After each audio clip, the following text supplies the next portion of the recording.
Hello traders and investors, welcome to Shaurya trading indicator. So నేను crude oil 13 September రోజు మేము తీసుకున్న trades గురించి చెప్తుందండి.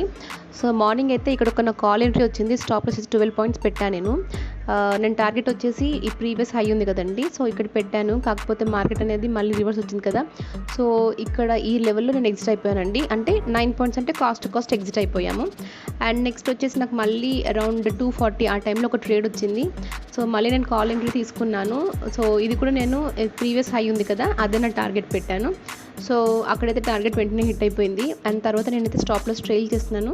అండ్ మీరు చూస్తున్నారు కానీ మార్కెట్ అయితే మనకి అప్పర్ సైడ్ వెళ్తుంది. అండ్ కంటిన్యూస్గా ఇక్కడైతే మనకి కంటిన్యూషన్లో గ్రీన్ కలర్లోనే ఉంది మార్కెట్, అంటే ఇంకా మనకి మార్కెట్ బుల్లిష్గానే ఉంది. ఓకేనా. అండ్ అలాగే మీరు చూడొచ్చండి, ఇక్కడ కంటిన్యూస్గా బయ్యర్స్ యాడ్ అవుతున్నారు కదా. సో బయ్యర్స్ యాడ్ అవుతున్నారంటే మార్కెట్ ఇంకా పైకి వెళ్ళే ఛాన్స్ ఉందని ఇండికేట్ చేస్తుంది. ఓకేనా. Thank you for watching.